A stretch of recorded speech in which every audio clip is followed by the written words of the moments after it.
kita perlu tahu hal paling mendasar mengenai apa itu graphic design sama fungsinya.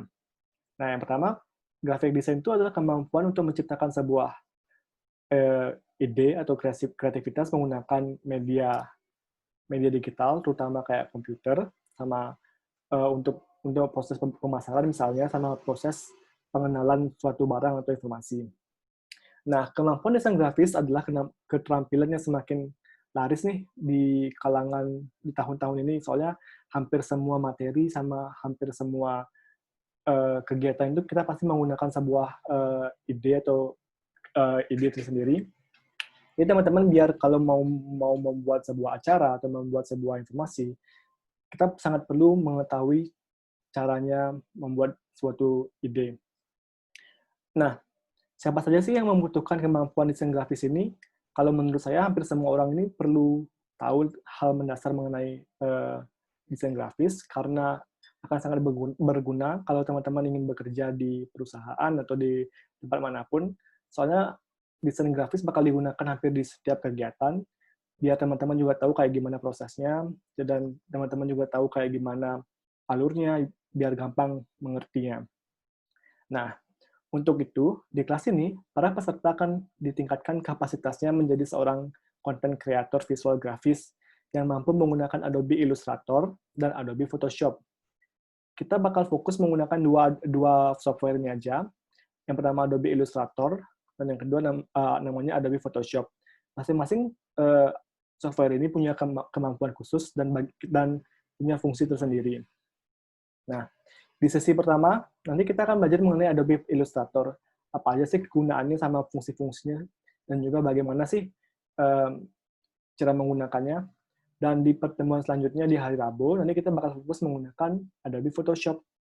Hampir sama materi dengan hari ini, tapi kita bakal belajar satu persatu. Oh ya, kalau misalnya saya agak kecepatan, nanti tolong dibilangin ya. Kadang-kadang saya agak kecepatan kalau ngejelasin ya.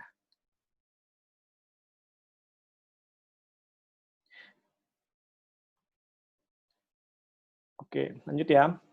Nah, kegunaan dari kelas ini, biar teman-teman mampu menghasilkan produk visual dalam bentuk gambar, teks, ataupun jenis lainnya yang unik, menarik, dan persuasif. Semua itu udah dirancang di kelas ini, jadi teman-teman bisa ikutin secara perlahan, dan kalau ada pertanyaan, nanti saya akan buka pertanyaan di setiap akhir sesi. Jadi kayak ada beberapa halaman, kalau sudah selesai beberapa halaman tersebut, jadi saya buka pertanyaan kalau ada yang mau bertanya. Jadi biar kita nggak langsung ketinggalan dan langsung kayak di terakhir tuh pertanyaannya gitu. Jadi ya, masih halaman dasar nih. Nah, setelah kita menyelesaikan kelas ini yang terdiri dari 3 sesi, teman-teman bakal mengerti cara menggunakan Adobe Illustrator dan Adobe Photoshop. Dan juga teman-teman bisa mulai mengaplikasikan ide-ide teman-teman yang ingin teman-teman buat misalnya itu. Menggunakan Adobe Photoshop dan Illustrator. Di materi kali ini, saya bakal fokus ngajarin teman-teman mengenai 5C. Apa sih 5C itu? Kurang lebih kayak gini.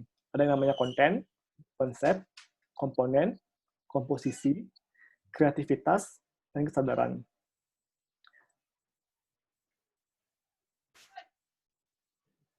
Nanti saya jelasin satu persatu ya mengenai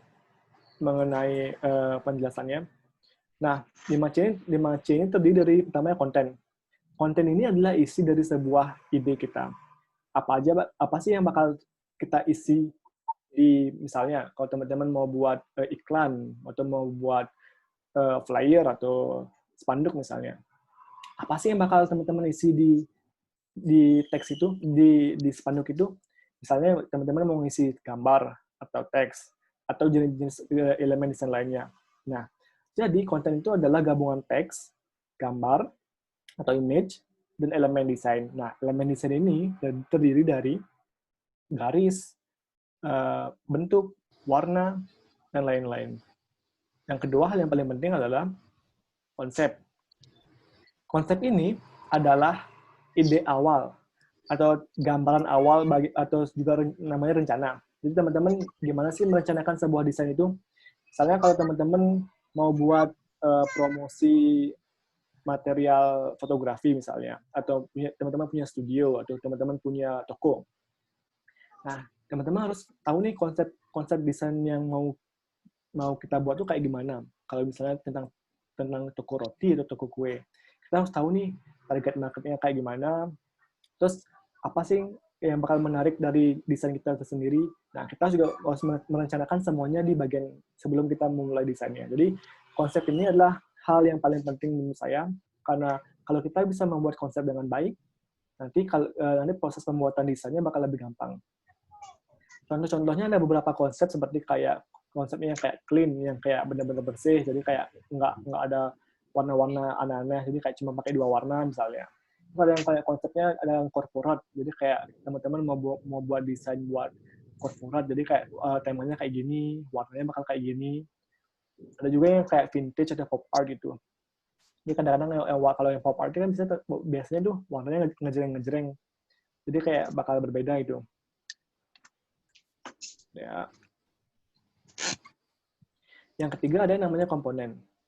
Nah, komponen ini lebih tepatnya adalah penjelasan dari elemen desain. Nah, di komponen ini ada yang namanya garis, bentuk, warna, tekstur, cahaya, ataupun pencahayaan, serta tipografi, dan juga space. Ini adalah beberapa komponen yang pasti bakal kita gunakan ketika membuat desain. Misalnya teman-teman mau buat desain poster nih, teman-teman pasti bakal menggunakan ada yang namanya huruf kan, dan juga kadang-kadang kita bermain dengan warna gitu. Nah, dalam pembuatan desain, komponen ini juga sangat diperlukan, dan kita juga harus tahu nih kapan harus menggunakan garis, kapan harus menggunakan bentuk, atau kapan juga harus menggunakan warnanya.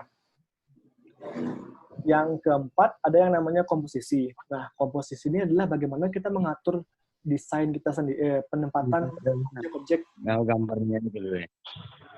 Komposisi ini adalah gimana kita mengatur penempatan objek-objek di desain kita. Misalnya kita mau naruh garis nih, bagusnya taruh di mana sih garisnya ini biar kelihatan, biar bisa kelihatan menonjol.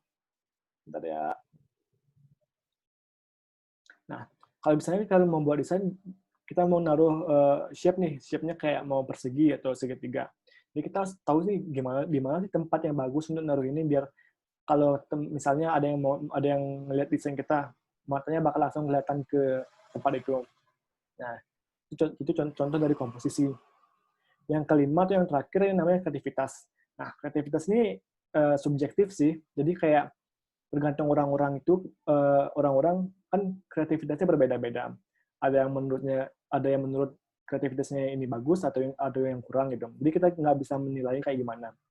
Tapi kreativitas itu bisa ditingkatkan setiap hari ya. Jadi kalau teman-teman rajin berlatih dan rajin kayak kritis untuk menanggapi desain tertentu, nanti kreativitas itu bakal bertambah, dan teman-teman bakal lebih kreatif ke depannya.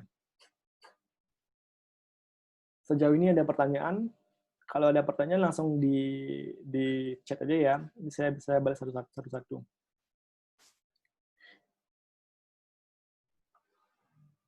Ya untuk nanti rekamannya bakal di-share ya sama admin yang di grup. Saya kirim ke sana. Kalau nggak ada pertanyaan, kita lanjut ya. Masih bahas yang tadi mengenai 5C itu.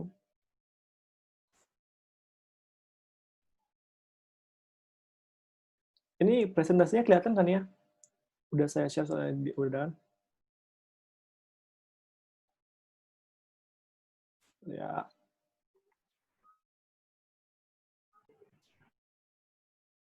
Oke. Berarti udah kelihatan presentasinya ya. Bentar ya.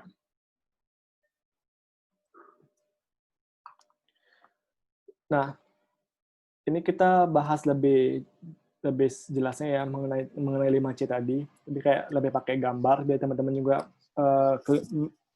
juga tahu kayak gimana contohnya. Nah, jadi kayak konsep ini yang saya bilang, yang pertama konten. Konten itu adalah gabungan dari beberapa teks, image, dan elemen desain. Nah, di sini kan ada desain, contoh desain nih. Ada teks, ya luxury car rental get best price-nya kan teks. ada image-nya, dan juga ada beberapa elemen desain. Nah, ini kayak garis. Nah, ini kan elemen desain nih, garis nih. Ada titik nih, atau shape juga bisa disebut. Terus ada warnanya kuning kan. Nah, itu elemen desain. Itu contoh dari elemen desain. Selanjutnya, ada yang namanya konsep.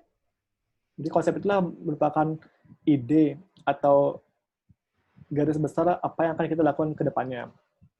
Kayak rencana di awal. Jadi biar kita tahu kita mau buat apa, idenya kayak gimana, terus apa sih tujuannya gitu. Nah, contohnya kalau kayak gini kan korporat nih, dia kayak promosiin mengenai agensi mereka. Terus yang ini lebih ke promosi makanan, kayak promosi special menu-nya apa ini, makannya kayak gimana. Jadi kita harus ngedesainnya kayak gimana gitu. Ada juga kayak misalnya kalau promosi baju, kita mau buat promosi, kita punya toko baju nih, terus kita ada ide mau buat konsep promo materialnya kayak gimana. Misalnya kayak semuanya warna pink gitu promonya gitu, atau semuanya harus pakai teks ini misalnya gitu. Jadi kita ini subjektivitas juga, tergantung di selera teman-teman kayak gimana. Soalnya konsep itu nggak terbatas dan nggak ada aturan kayak gimana. Jadi semua ini tergantung kreativitas kita, maunya kayak gimana. Tapi harus tahu juga sih kayak gimana marketnya kayak gimana, audiensnya teman-teman kayak gimana, sama wilayahnya. Misalnya kalau teman-teman kalau mau buat material untuk di Indonesia sama misalnya di Jakarta sama di Bali kan agak berbeda gitu. Jadi harus disesuaikan juga konsepnya gitu. Yang ketiga ada namanya komponen. Komponen itu adalah elemen of design. Nah, elemen of design itu terdiri dari beberapa. Di sini saya cuma selipkan beberapa aja. Yang pertama kayak garis, line, garis, ya. Bisa di zoom ya. Bisa di zoom. Garis. Nah, garis itu kan kadang-kadang ada yang vertikal, ada yang horizontal kan. Nah, jadi kita harus tahu bagaimana mengaturnya itu. Selanjutnya ada yang namanya shape atau bentuk. Kalau di aplikasi itu ada di aplikasi Photoshop atau Illustrator, bentuk-bentuk yang di default bentuknya itu ada beberapa kayak persegi, segitiga, lingkaran atau bintang itu. Tapi kalau kita mau lebih bervariasi, kita bisa buat bentuk tersendiri. Terus ada yang namanya warna. Nah, teman-teman kalau membuat desain kan, kalau membuat apapun ini pasti ada warnanya tuh. Nggak selalu warna putih atau warna hitam aja. Nah, kadang-kadang warna ini juga mengartikan sesuatu. Misalnya kalau teman-teman mau buat desain warna merah, teman-teman juga harus tahu nih arti warna merah itu kayak gimana sama fungsinya gitu. Kalau misalnya saya mau buat promo material untuk kayak flash sale atau buat material mengenai diskon promo atau gitu, warna yang paling bagus itu pakai warna merah atau warna kuning. Kenapa? Karena warna merah sama warna kuning ini menarik minat orang. Jadi kalau teman-teman misalkan kalau lagi keluar nih, kalau lagi ke mall-mall, pasti promo banner itu pasti warna merah. Kenapa? Karena kita pasti otomatis ngelihat warna yang paling ngejreng dulu, yang menarik perhatian kita gitu. Nah, jadi kalau misalnya mau buat promo-promo apapun, biasanya kan pakai warna merah atau warna kuning. Kalau warna kuning ini kayak lebih ke warna warning, ini kayak lebih ke warna peringatan, dan biasanya juga sih menarik mata gitu loh. Sedangkan kalau misalnya warna hijau atau warna biru kan lebih warna yang tenang itu, jarang dipakai buat hal-hal untuk yang kayak promosi cepet-cepetan gitu. Tapi biasanya cuma kayak pengenalan produk itu. Kalau misalnya teman-teman punya produk makanan misalnya, atau punya produk clothing atau baju misalnya, biasanya kan pasti pakai warna yang agak calm gitu, yang agak tenang, kayak warna hijau atau warna biru. Kenapa? Karena dua warna ini biasanya adalah warna yang mengundang gitu. Jadi kalau teman-teman lagi launching suatu produk gitu, pakai warna ini, pasti teman-teman bakal dapat konsumen yang lebih banyak. Soalnya kalau kita pakai warna ini, otomatis konsumen itu bakal lebih approachable gitu. Jadi kita bakal lebih gampang menarik minat orang karena kita terlihat lebih tenang gitu. Nah, selanjutnya ada yang namanya tekstur. Tekstur ini biasa digunakan di beberapa material. nggak selalu di semua desain sih. Cuma ini kadang-kadang buat ngasih impresi ya. Itu cuma ngasih beberapa impresi buat kostum buat audiens yang lainnya. Nah, selanjutnya kan namanya size atau ukuran. Kalau kita membuat sebuah desain, kita harus menentukan nih ukurannya kayak gimana nih. Mana yang harus besar, mana yang harus kecil, dan mana yang harus sedang gitu. Soalnya apa yang kita mau tonjolkan itu harus besar. Dan apa yang kayak kita mau menonjolkan, misalnya teman-teman punya toko kue nih, baru buat variasi kue baru nih. Terus teman-teman mau buat desainnya itu. Nah, otomatis kan gambar foto kue yang teman-teman baru buat itu pasti yang paling besar. Karena hal yang paling besar itu adalah hal yang paling pertama kita lihat kan. Nah, ini kemudian tulisannya bakal lebih kecil kayak komposisinya lah, harganya lah, atau wilayah di mana saja dijual lah gitu. Jadi kita juga harus tahu kayak gimana mengatur ukuran di sebuah desain. Kelima, yang keenam ada namanya value. Jadi value ini kayak bagaimana kita mengatur pencahayaan dan opacity sebuah desain. Misalnya kalau teman-teman pakai beberapa warna nih atau beberapa bentuk nih, kadang-kadang kita kasih value-nya nih, mana yang harus pakai warna utuh atau yang mana warnanya harus dikurangi itu. Ini kayak biar ngasih apa istilahnya, ngasih jalan nih ke arah mana yang harus difokuskan. Nah, yang terakhir ada yang namanya space. Space ini, jadi kayak gimana kita ngasih ruang di desain kita. Jadi kadang-kadang kan ada yang buat desain kayak satu kertas A4 dipenuhin tuh isi gambar, isi garis atau warnanya campur-campur itu. Jadi kan terlihat kayak terlalu padat dan kita nggak bisa fokus di mana harus ngelihatnya dan di mana harus ada yang di-ignore gitu.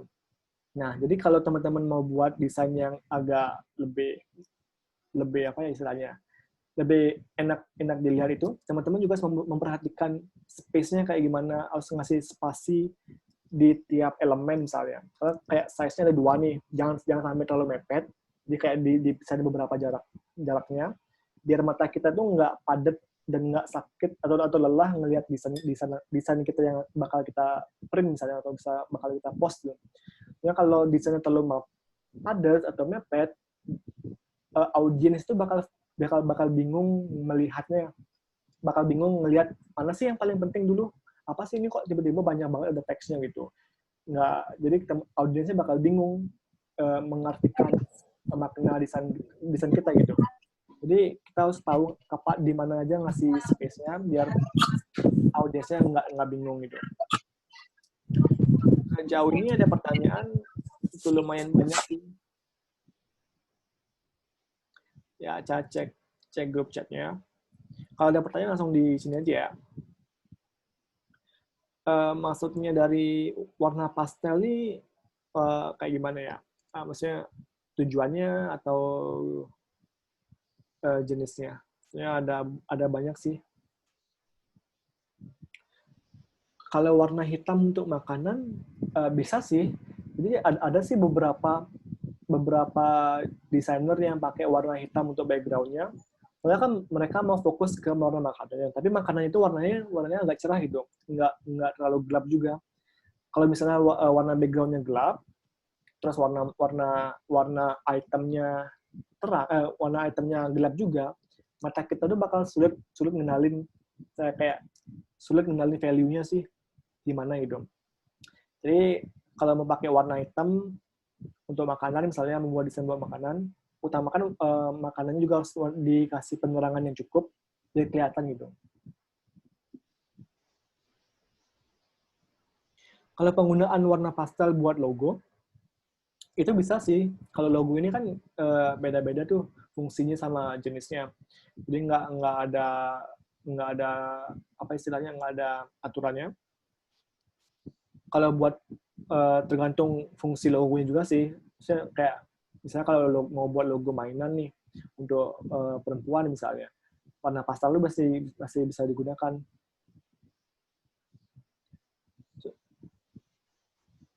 Ada pertanyaan lagi? Kalau enggak, kita lanjut ya.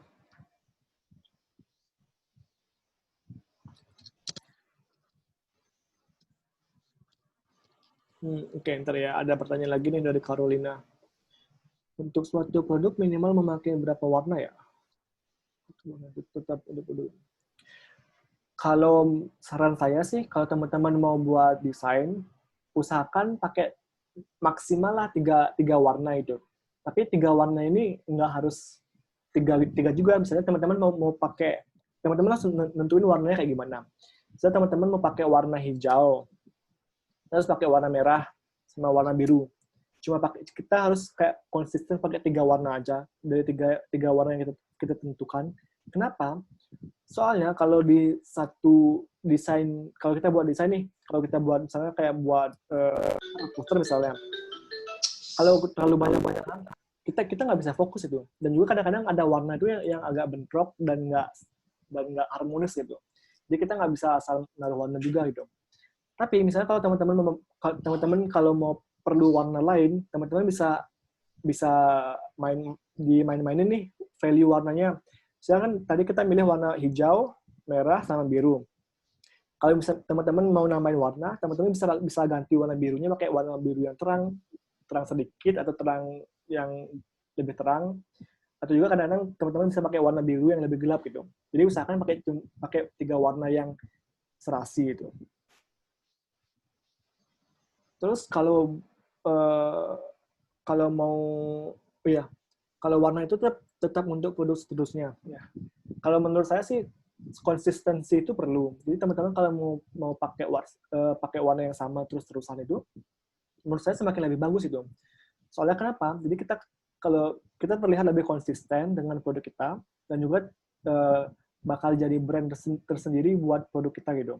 Soalnya teman-teman punya toko kue, kalau teman-teman pakai warna pastel aja misalnya di materialnya kayak buat post IG, post Instagram, post Twitter, semuanya pakai warna pink misalnya gitu atau pink cerah gitu misalnya.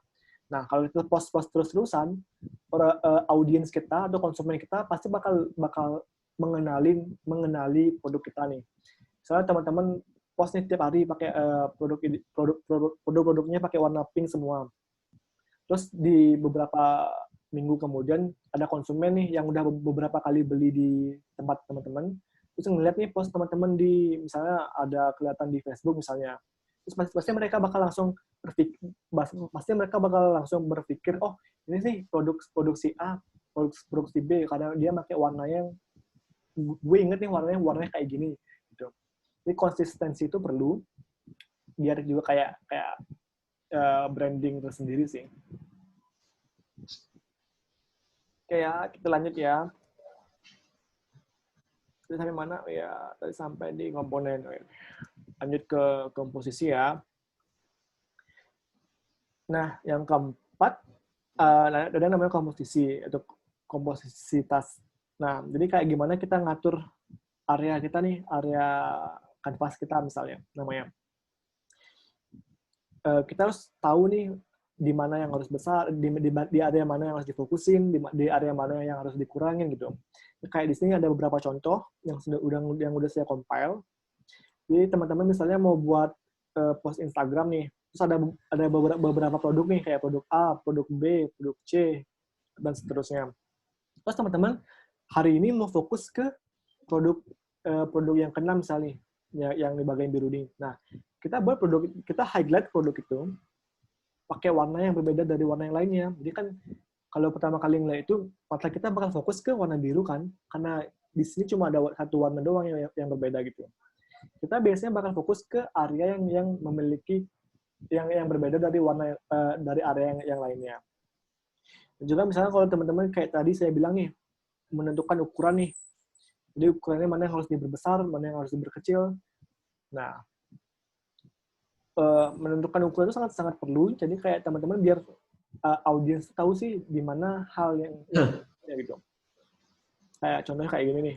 Kalau kita punya desain, kalau saya ngeliat desain kayak gini, pasti hal yang pertama yang bakal saya lihat tuh adalah kotak yang warna biru yang besar ini kan, bukan yang kecil ini. Kenapa? Karena dia ukurannya lebih besar gitu. Nah, kadang-kadang juga ada teman-teman membuat promo material yang membandingkan suatu produk, misalnya produk A, produk B, produk C gitu. Ini kayak harus dikasih highlight mana yang paling penting, mana yang kurang penting gitu.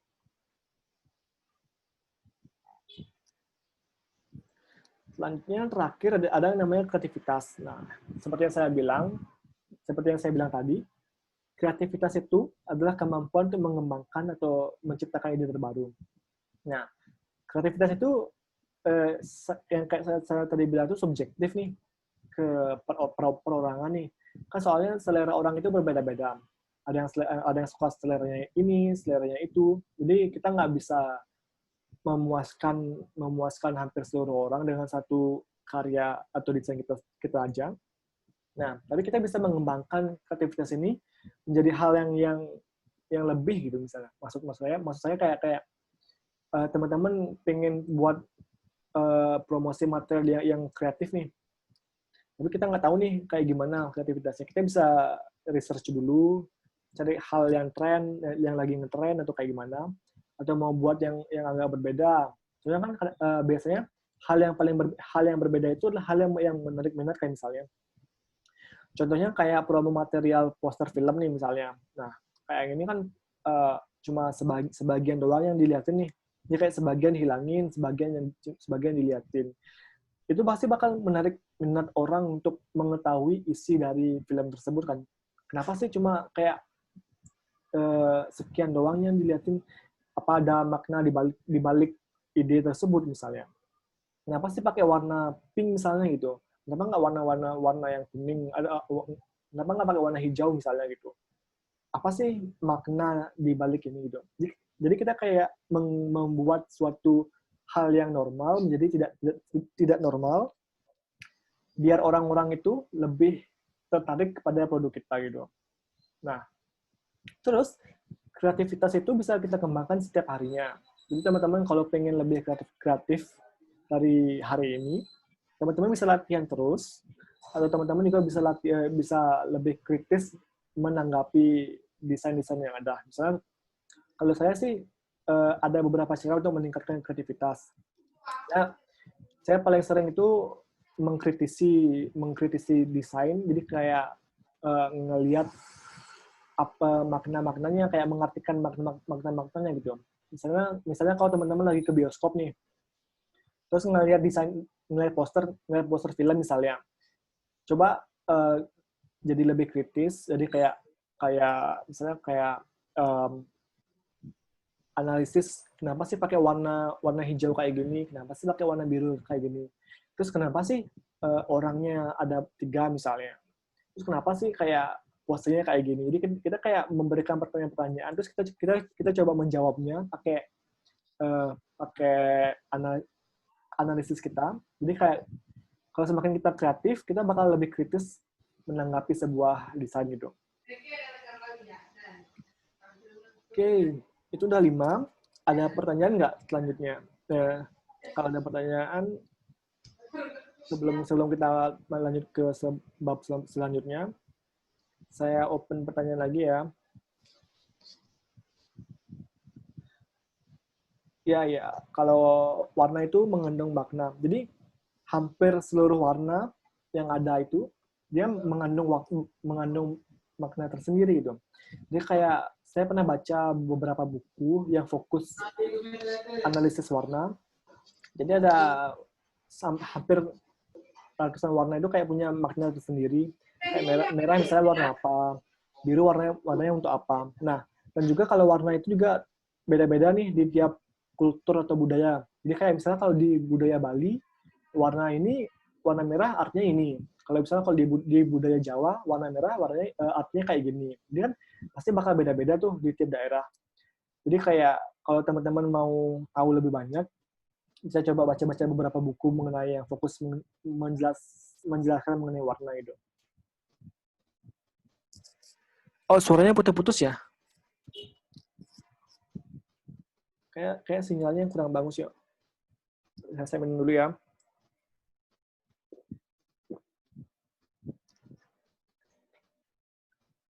Nah, ini kayak sinyalnya ya yang kurang bagus tuh.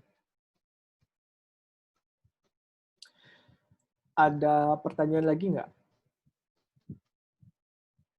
Kalau ada pertanyaan mengenai 5 tadi, tanyakan aja langsung ya. Ini masih ada 2 menit nih sebelum selanjutnya.